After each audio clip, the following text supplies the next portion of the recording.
మీరు బహుగా ఫలించడం వలన నా తండ్రి మహిమపరచబడును. ఈ నూతన సంవత్సరంలో తన బిడ్డలందరూ కూడా బహుగా ఫలించాలని చెప్పని ప్రభువు ఆశిస్తూ ఉన్నాడండి. మనం బహుగా ఫలిస్తే పరలోకముందున తండ్రి మహిమపరచబడతాడని చెప్పని వాక్యం సెలవిస్తూ ఉంది. అయితే మనము బహుగా ఫలించాలని చెప్పారంటే ముందుగా మనం చేయవలసింది ఏంటని చెప్పానంటే ఆయనలో నిలిచి ఉండాలండి. ఆయనలో నిలిచి ఉంటే మనము బహుగా ఫలించగలం. దేవుని వాక్యం సెలవిస్తూ ఉంది, ఆయన ద్రాక్షవల్లిగా ఉంటే మనము తీగలుగా ఉన్నామని వాక్యం సెలవిస్తూ ఉందండి. తీగ ద్రాక్షవల్లిలో నిలిచి ఉంటేనే ఏ విధంగా ఫలిస్తుందో మనము కూడా ఆయనలో నిలిచి ఉంటేనే మనము బహుగా ఫలించగలం. నాకు వేరుగా ఉండి మీరేమి కూడా చేయలేరని చెప్పని వాక్యం సెలవిస్తాం. చూద్దాం ఒక్కసారి యోహాను సువార్త 15వ అధ్యాయము, అదే 15వ అధ్యాయము 5వ వచనం. ద్రాక్షవల్లిని నేను, తీగలు మీరు. ఎవడు నా యందు నిలిచి ఉండునో, నేను ఎవని యందు నిలిచి ఉండునో వాడు బహుగా ఫలించును. నాకు వేరుగా ఉండి మీరేమీ చేయలేరు. అదండి, నాకు వేరుగా ఉండి మీరేమీ చేయలేరు. నన్ను అంటి పెట్టుకుని జీవిస్తేనే, నాలో ఉంటేనే మీరు బహుగా ఫలించగలరని చెప్పిన వాక్యం సెలవిస్తూ ఉందండి. ఇంతకీ ఆయనలో నిలిచి ఉండటం ఏంటి ప్రశ్న? ఆయనతో అంటుకట్టబడి జీవించడం అంటే ఏంటి? 3 విషయాలు ఉన్నాయండి. దేవుని యొక్క వాక్యాన్ని చదవటము, దేవుని యొక్క వాక్యాన్ని వినటము, దేవుని యొక్క వాక్య ప్రకారంగా మన జీవితాలు కట్టుకోవటం. 3 అంశాలు. దేవుని యొక్క వాక్యాన్ని వినటము, దేవుని యొక్క వాక్యాన్ని ధ్యానించడము, తదనుగుణంగా జీవితాలు కట్టుకోవటము. ఈ 3 అంశాలు ఆయనలో నిలిచి ఉంటామండి. దేవుని యొక్క వాక్యము అందరూ చదువుతారు. కొంతమంది చెప్తారు, నిద్ర పట్టలేదండి, రాత్రంతా చదువుతా కూర్చున్న బైబిల్, సంతోషమే. బైబిల్ మొత్తం కూడా ఒకసారి మొత్తం అయిపోయిందండి, ఇంకా సంతోషమే. పాస్టర్ గారు వాక్యం చెప్తుంటే కొన్ని సార్లు ఏదన్నా మిస్టేక్ చెప్తే, అది కాదండి ఇట్లా అని చెప్పని చెప్తారు, ఇంకా సంతోషమే. కానీ అది కాదు. వాక్య ప్రకారం నీ జీవితం కట్టుకుంటున్నావా? దేవుని యొక్క వాక్యం విన్నావు కదా, దేవుని యొక్క వాక్యం విన్నటువంటి నువ్వు ఆ వాక్య ప్రకారం నీ జీవితాన్ని సరి చేసుకుంటున్నావా? దేవుని యొక్క వాక్య ప్రకారం నీ జీవితం కట్టుకోలేకపోతే నువ్వు పాత తిత్తివే, నువ్వు క్రొత్త తిత్తివి కాదు. ఎవడున్నా కూడా క్రొత్త ద్రాక్ష రసము పాత తిత్తుల్లో పోయలేడు. ప్రభు ఆశిస్తూ ఉన్నాడు, మీరు రక్షణ పొందుకున్న మీరు కొత్త తిత్తుల్లాగా మారాలని ఆశిస్తూ ఉన్నాడు. దేవుని యొక్క వాక్యాన్ని వింటున్న నీవు, రక్షణ పొందుకున్న నీవు, నీ తోటి సహోదరుని నువ్వు క్షమించలేకపోతే నువ్వు కొత్త తిత్తివి కాదు, పాత తిత్తివే. దేవుని యొక్క వాక్య ప్రకారం నీ జీవితము కట్టుకోలేకపోతా ఉన్నావు. నువ్వు ఆయనలో నిలిచి ఉన్నట్టు కాదు. గమనించాలండి. దేవుని యొక్క వాక్యం ఏమైతే చదువుతావో, ఏదైతే వింటావో దాని ప్రకారము జీవితాన్ని కట్టుకుంటేనే ఆయనలో నిలిచి ఉంటామండి. నువ్వు ఆయనలో నిలిచి ఉన్నప్పుడు మాత్రమే నువ్వు బహుగా ఫలించగలవు. ఈ నూతన సంవత్సరంలో బహుగా ఫలించాలి, మా కుటుంబాలు, మా వ్యాపారాలు బహుగా వృద్ధి పొందాలి, ఈ సంవత్సరం మేలుకరంగా ఉండాలని చెప్పని ఆశిస్తున్నారా? అయితే ఒక 4 అంశాలు ఈరోజు ఈ ముందు ఉంచుతాను. ఈ 4 అంశాలు కనుక మనం జాగ్రత్తగా పాటించగలిగితే మనం చక్కగా ఫలించగలమండి. ఈరోజు మన వాక్యాంశం ఏంటో చెప్పంటే, ఈ నూతన సంవత్సరంలో బహుగా ఫలించాలంటే ఒక 4 అంశాలు మీ ముందు ఉంచుతాను. మొట్టమొదటిగా మనం బహుగా ఫలించాలంటే మొట్టమొదటిగా విధేయత చూపాలండి. విధేయత. విధేయత అని చెప్పానంటే ఒబిడియన్స్. ఒబిడియన్స్ అని చెప్పానంటే దేవుడు ఏమైతే చెప్పాడో దాన్ని తూచా తప్పకుండా చేయటమే విధేయత అని చెప్పానంటే. మత్తయి సువార్తలో ఒక మాట వ్రాయబడిందండి. మత్తయి సువార్త 7వ అధ్యాయము 21వ వచనం. ప్రభువా ప్రభువా ప్రభువా అని నన్ను పిలుచు ప్రతివాడును పరలోక రాజ్యంలో ప్రవేశింపడు, కానీ పరలోకమందున నా తండ్రి చిత్త ప్రకారము చేయువాడే ప్రవేశించును. ఇందులో చాలా అర్థం ఉందండి. బాప్తిసం పొందిన ప్రతి ఒక్కడు కూడా పరలోకంలో ప్రవేశించును అని వ్రాయబడలేదు. అమ్మా, అర్థమైందండి? బాప్తిసం పొందిన ప్రతి ఒక్కడు కూడా పరలోకంలో ప్రవేశింపడు, కానీ తండ్రి చిత్త ప్రకారం చేయవాడే. ప్రవ్వా ప్రవ్వా నీ పేరిట అనేక అద్భుతాలు చేశాం కదా, దయ్యాలు వెళ్ళగొట్టామే, అన్ని సూచక్రియలు చేశామే, నా చిత్త ప్రకారం నువ్వు చేసావా? తండ్రి చిత్త ప్రకారం చేయువాడే. యేసుక్రీస్తు ప్రభు ఈ లోకంలోకి వచ్చి తండ్రి చిత్త ప్రకారం ఏ విధంగా జీవించాడో ఈరోజు మనందరం కూడా ఆయన అడుగు జాడల్లో మనం నడవాలని చెప్పి ఆయన ఆశిస్తూ ఉన్నాడండి. గమనించాలి. ఈ యొక్క అంశాన్ని మీ ముందుంచి ఒక వ్యక్తిని, పాత నిబంధన నుంచి ఒక వ్యక్తిని మీ ముందు ఉంచుతాను. దేవుని యొక్క మాటకు అతడు ఏ విధంగా విధేయత చూపించాడో. చాలా ఉన్నాయి చెప్పుకోవాలని చెప్పండి, అనేక మంది వ్యక్తులు ఉన్నారు, కానీ ఒక వ్యక్తిని చూపిస్తాను.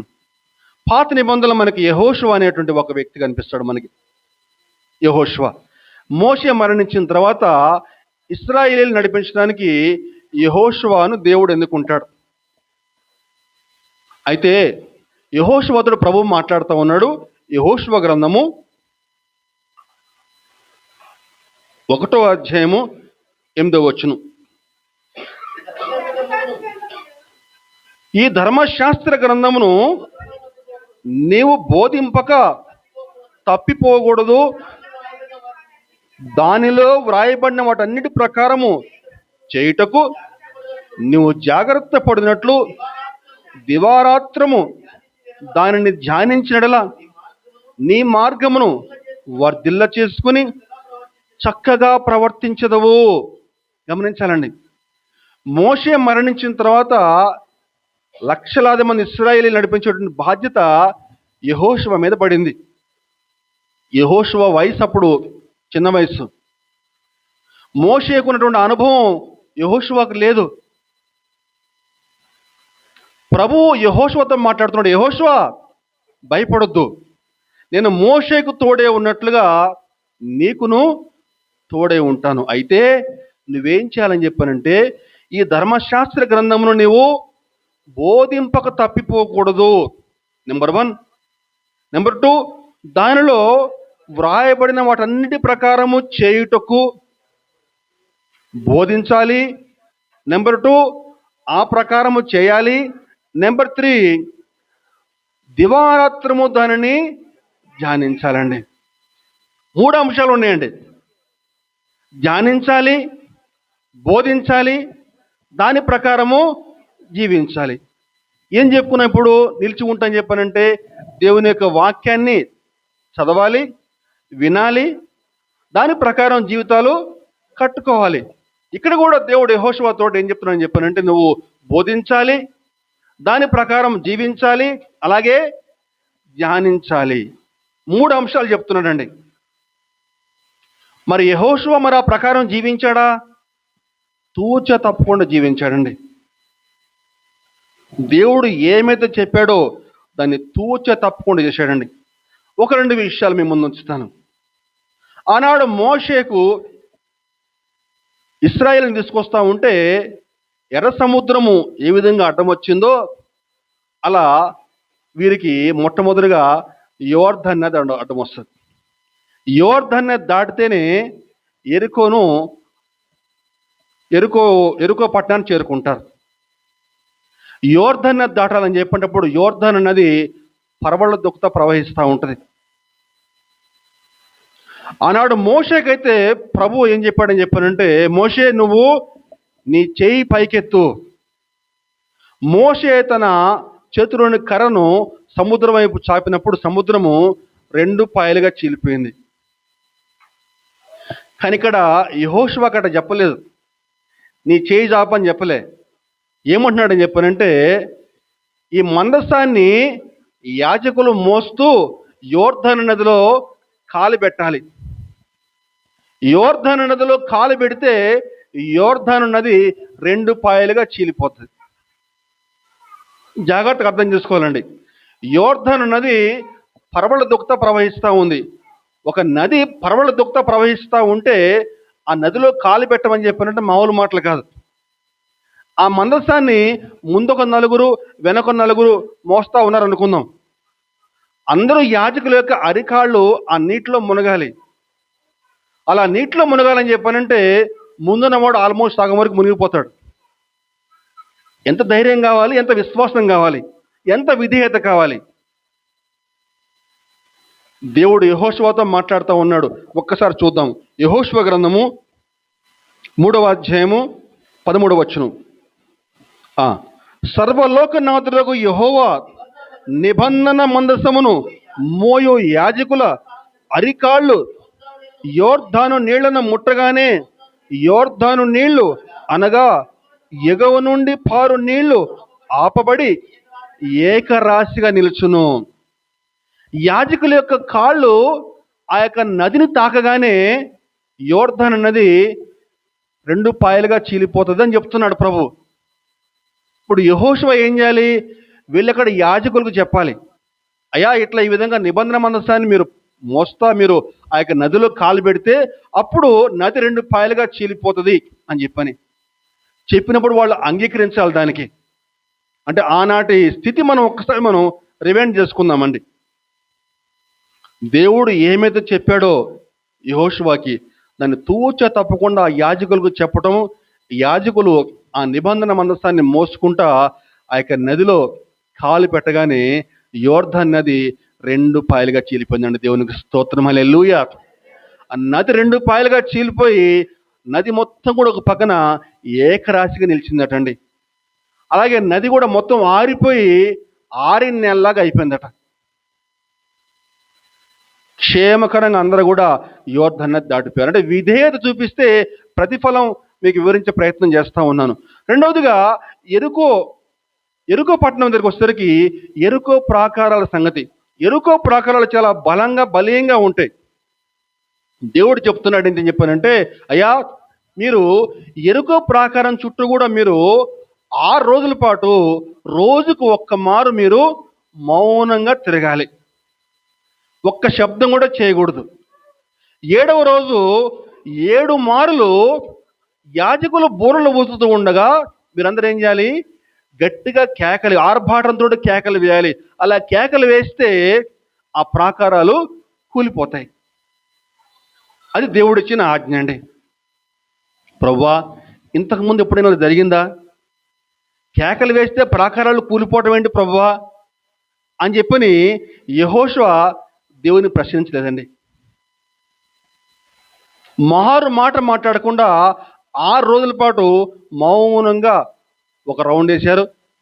7వ రోజు 7 మార్లు దాని చుట్టూ తిరుగుతూ గట్టిగా ఆర్భాటంగా కేకలు వేస్తే ప్రాకారాలు మొత్తం కూడా కూలిపోయినాయండి. అద్భుతం. నేను అనుకుంటాను బహుశా ఆ 6 రోజుల పాటు అలా తిరుగుతూ ఉంటే వాళ్ళు పైనుంచి ఆ ఎరుకో సైనికులు చూసి వీళ్ళని గేలి చేసి ఉంటారేమో, నవ్వుకుని ఉంటారు బహుశా, పిచ్చోళ్ళు అయి తిరుగుతున్నారని చెప్పని. దేవుని యొక్క శక్తి ఎంత అద్భుతం అని చెప్పానంటే, ఆయన చెప్పినటువంటి మాటకి విధేయత చూపితే ఎంత గొప్ప అద్భుతం కళ్ళారా చూడవచ్చు. యెహోషువ తూచ తప్పకుండా దేవుని యొక్క మాటకి విధేయత చూపి మోషే అప్పగించిన బాధ్యతను జాగ్రత్తగా నెరవేర్చి ఆ యొక్క ఇశ్రాయేలు 12 గోత్రాలకి ఆ కనాను దేశాన్ని స్వాస్థ్యంగా పంచిపెట్టాడండి. దేవుని నామానికి మహిమ కలుగును గాక. హల్లెలూయా. విధేయత అని ఏంటని చెప్పంటే దేవుని మాటకి నువ్వు ఎదురు చెప్పకుండా ఆయన ఏమైతే చెప్పాడో చెప్పింది చెప్పినట్లుగా చేయటమే విధేయత అని చెప్పానంటే. నువ్వు ఎప్పుడైతే ఆ విధంగా నువ్వు విధేయత చూపిస్తావో దేవుని వాక్యం నిన్ను నీతిమంతుడు అని చెప్తా ఉంటుందండి. నీతిమంతుడు అంటే ఏంటండి? దేవుడు ఏమైతే చెప్పాడో దాని ప్రకారం జీవించడమే నీతి అని చెప్పానంటే. బైబిల్లో యోసేపు అని ఒక నీతిమంతుడు ఉన్నాడు. యోసేపు నీతిమంతుడు ఎలా అయ్యాడు? తను కట్టుకోబోయే భార్య గర్భవతిని తెలిసి ఆమెను అవమానపరచడంలక రహస్యంగా ఆమెని విడనాడ ఉద్దేశిస్తాడు. అయితే ఆ రాత్రికాల సమయంలోనే దూత యోసేపుకి ప్రత్యక్షమే, యోసేపు నీ భార్య మరియని చేర్చుకోవడానికి నువ్వు భయపడొద్దు, ఆమె పరిశుద్ధాత్మ వలన గర్భం ధరించింది, పుట్టబో కుమారునికి నువ్వు యేసు అని పేరు పెడతావు అని చెప్పినప్పుడు యోసేపు మారు మాట మాట్లాడకుండా, వాక్యం చూస్తే మారు మాట మాట్లాడకుండా ఆమెని చేర్చుకొనెను అని చెప్పని ఉంటుందండి. ఉదయమనే యోసేపు లేచి మరియను చేర్చుకొని ఉంటుంది. అంటే నువ్వు దేవుని చెప్పిన మాటకు నువ్వు మారు మాట మాట్లాడకుండా నువ్వు విధేయత చూపించడమే. మరి మరియ సంగతి ఇంకా చెప్పే పని లేదు. పెళ్లి కాకముందే గర్భం దాలిస్తే లోకం సమాజం ఏమనుకుంటుందో అని చెప్పని కూడా ఆలోచించకుండా దేవుని మాటకి విధేయత చూపించింది. ఒక ఇద్దరు యవనస్తులు దేవుని యొక్క మాటకు ఆ విధంగా విధేయత చూపడం వల్ల లోకరక్షకుడు ఈ లోకంలో జన్మించగలిగాడు. దేవునికి స్తోత్రం, హల్లెలూయా. ఈరోజు దేవుని బిడ్డలుగా జీవిస్తున్న మనము ఏ విధంగా జీవిస్తున్నాము? అటువంటి విధేయత మనం కలిగి ఉన్నామా? దేవునికి విధేయత కలిగి ఉంటామని చెప్పని ఈరోజు ఎంతమంది చేతుల పైకి లేపుతారు? దేవునికి విధేయత కలిగి ఉంటామని నూతన సంవత్సరంలో మీరు బహుగా ఫలించాలని ఆశపడితే దేవునికి విధేయులుగా జీవించమని చెప్పి మనం విజ్ఞప్తి చేస్తూ ఉన్నాను. ఈరోజు ఎంతమంది విధేయులుగా జీవించాలని ఆశపడతా ఉన్నారు? ఒకసారి చేతుల పైకి లేపుతారా? దేవునికి విధేయులుగా జీవిస్తామని ఆశపడితే దేవుడు మీకు కూడా ఒక చిన్న టాస్క్ ఇస్తా ఉన్నాడు. అదేంటని చెప్పంటే మత్తయి సువార్త 28వ అధ్యాయము, మత్తయి సువార్త 28వ అధ్యాయము 19-20.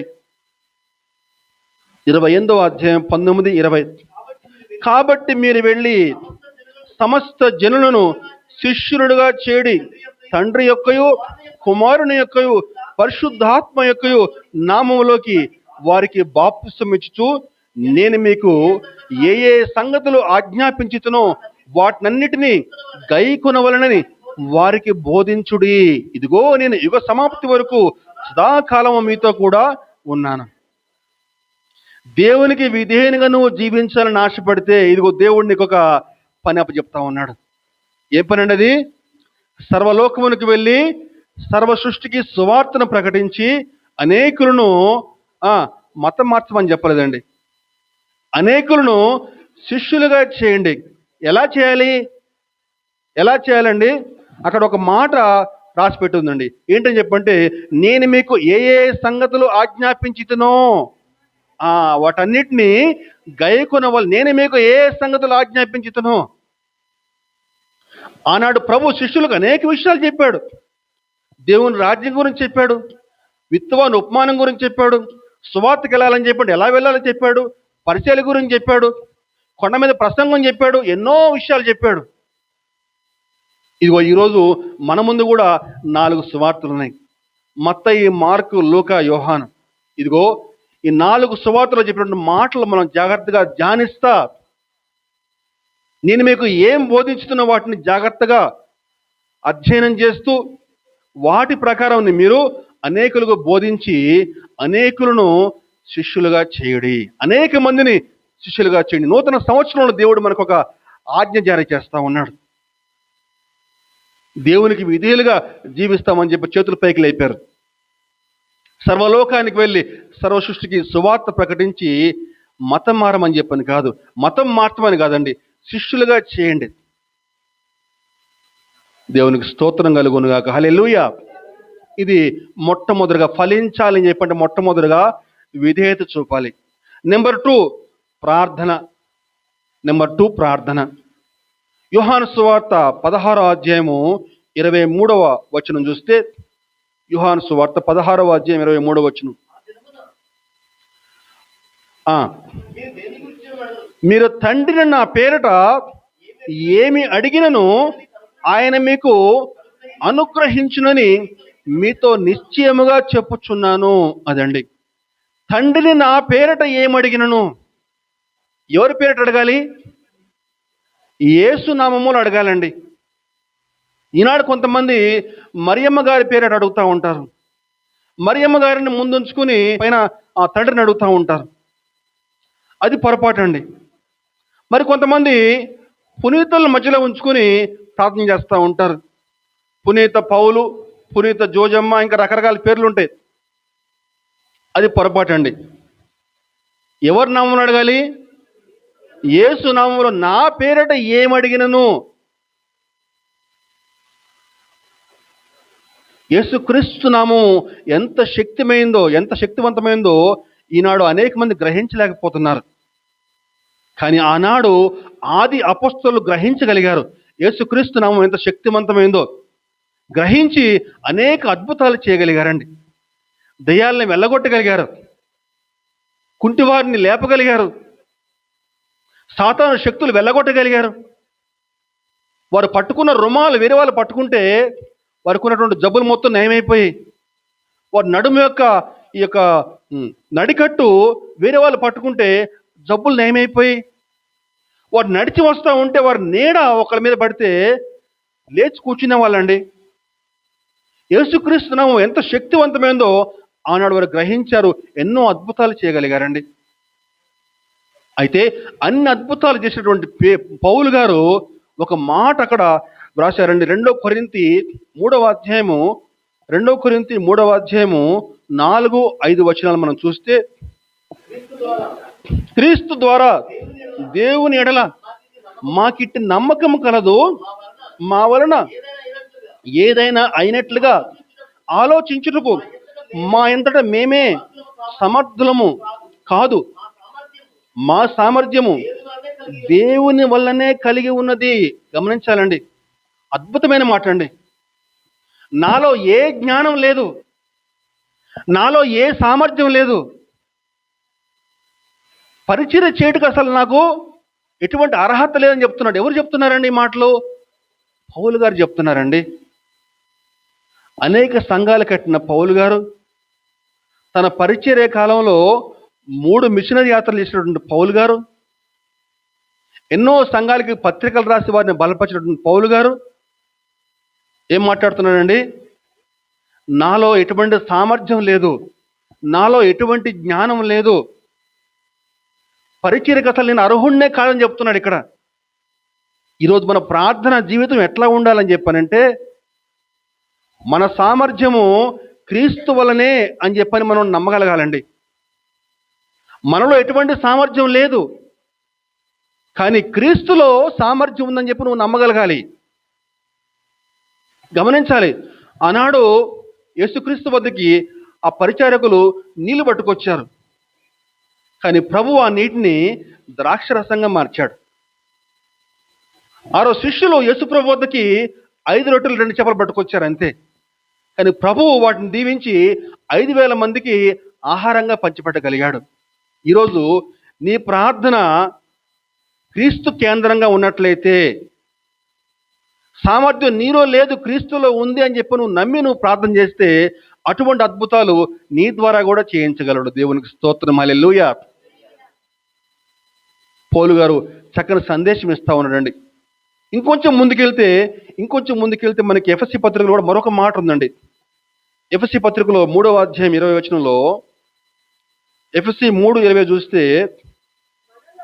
మనలో కార్యసాధకమైన తన శక్తి చొప్పున మనము అడుగు వాటన్నిటికంటేను ఊహించు వాటన్నిటికంటేను అత్యధికముగా చేయ శక్తి గల దేవునికి.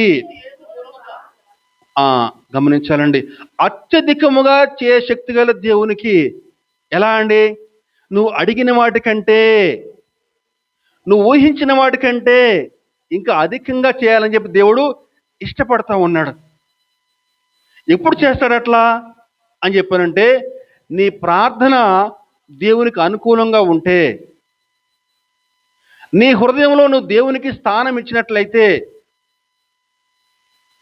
గమనించాలండి, మన మనం ఉండేటువంటి ఇంట్లో మనం చక్కగా కంఫర్టబుల్గా ఉండగం, ప్రశాంతంగా హాయిగా ఉంటాం. కొంతమంది ఇళ్ళకి అనుకోకుండా వెళ్తూ ఉంటాం. వాళ్ళు చక్కగా కూర్చుని మనకి టీయో కాఫీ ఇస్తారు, ఇంకేదో స్నాక్స్ పెడతారు. చక్కగా తినుకుంటూ ఏమంటాం, మా ఇంట్లోనే ఉన్నట్టుందిరా మీ ఇంట్లో కూడా, మా ఇంట్లోనే ఉన్నట్టుంది ఇక్కడ మీ ఇంట్లో కూడా, చక్కగా హాయిగా ఉంది ప్రశాంతంగా అని చెప్పి అంటాము. మరి కొంతమంది ఇంటికి వెళ్తే వాళ్ళు చక్కగా మనకి ఆతిథ్యం ఇస్తా ఉన్నా కూడా మనకి ఎక్కువసేపు అక్కడ కూర్చోబుద్ది కదా, ఎందుకు మనకు అంత కొంచెం ఇబ్బందిగా అనిపిస్తూ ఉంటుంది. వెంటనే అక్కడి నుంచి మనం బయటకు వచ్చేస్తాం, సరే మంచిదని చెప్పని. గమనించాలండి, దేవుడు నీ హృదయంలో నివాసం ఉన్నప్పుడు ఆయన సొంత ఇంటిలాగా అనుకోవాలండి దేవుడు. ఈరోజు నీ ప్రార్థన జీవితం అలా ఉందా? నీ ప్రార్థన జీవితం దేవునికి నీ హృదయంలో నివాసం ఉండేలాగా ఉందా?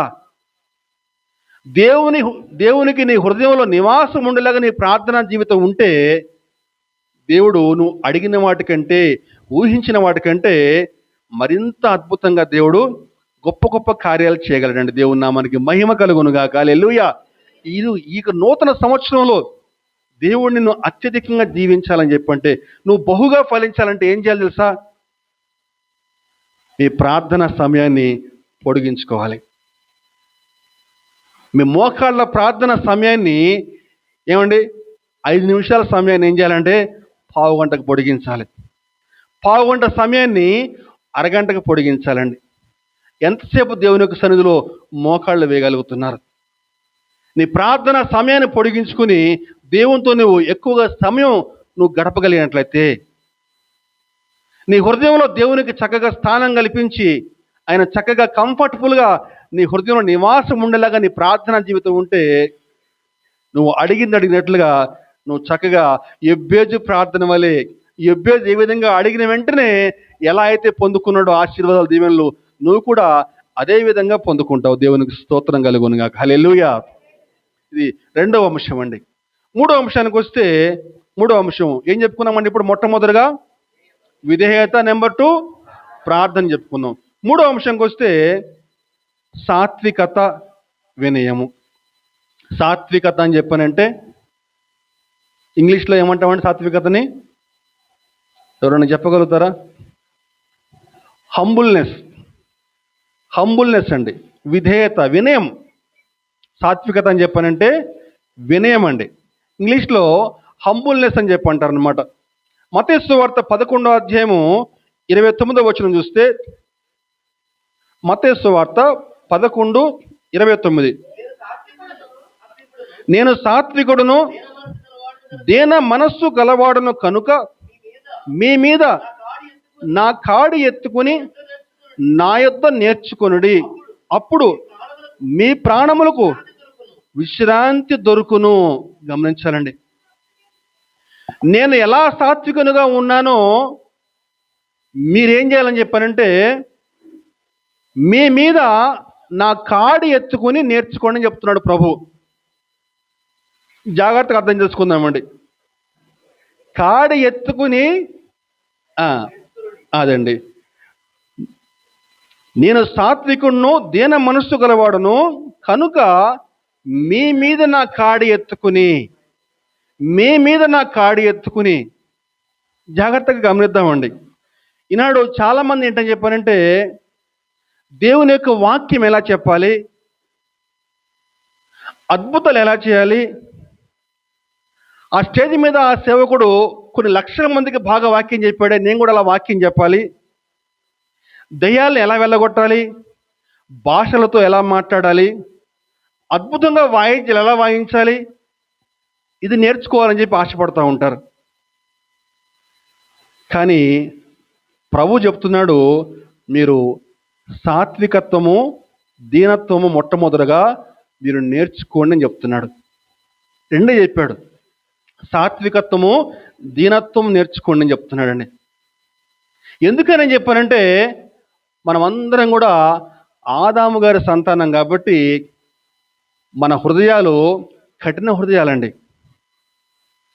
స్వాభావికంగా మనలో ఆ గర్వపు చూపు, ఆ గర్విష్ఠతనం అనేది మనలో స్వాభావికంగా వచ్చేస్తుంది. నీలో ఆ గర్వము, ఆ కఠిన హృదయం తొలగిపోతేనే ఆ సాత్వికత నీలో ప్రవేశిస్తుంది. గమనించాలి, ప్రత్యక్ష గుడారము నిర్మించమని చెప్పినప్పుడు ప్రభువు మొట్టమొదటిగా అతి పరిశుద్ధ స్థలం నుంచి బయటకు వచ్చాడు. మొట్టమొదటిగా అతి పరిశుద్ధ స్థలం ఎలా కట్టాలి, తర్వాత పరిశుద్ధ స్థలము, తర్వాత వెలుపటి ఆవరణము, అంటే లోపటి నుంచి బయటకు వచ్చాడండి. ఇల్లు కట్టేటప్పుడు ఏం చేస్తారు చాలామంది, మామూలుగా బయట నుంచి లోపలికి వెళ్తారు.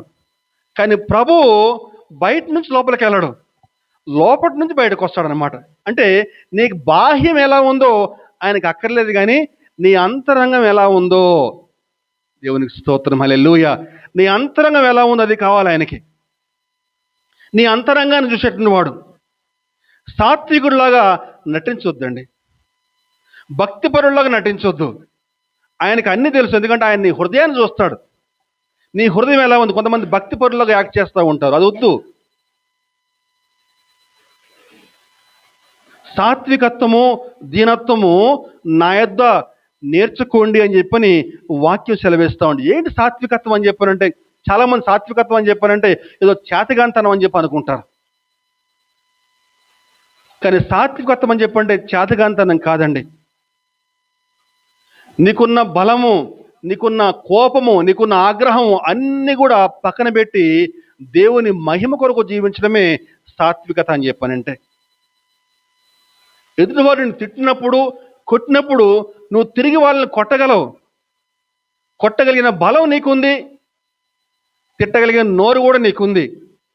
కానీ తిట్టకుండా, కొట్టకుండా యేసు నామములో వారిని క్షమించి పక్కకు రావడమే సాత్వికత అని చెప్పానంటే. దేవునికి స్తోత్రం, హల్లెలూయా. ఇదిగో ప్రభు ఈనాడు అలా సాత్వికులుగా జీవించండి.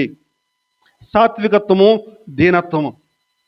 నీ స్వబుద్ధిని ఆధారం చేసుకొనక నీ పూర్ణ హృదయంతో ఆయన యందు నమ్మిక ఉంచప్పుడు ఆయన నీ త్రోవలను సరళం చేరు. సామెతల గ్రంథము 3వ అధ్యాయంలో ఒక మాట ఉందండి.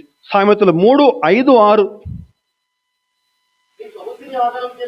నీ స్వబుద్ధిని ఆధారం చేసుకొనక నీ పూర్ణ హృదయంతో యెహోవా యందు నమ్మకముంచుము. నీ ప్రవర్తన అంతటి యందు ఆయన అధికారమునకు ఒప్పుకొనుము.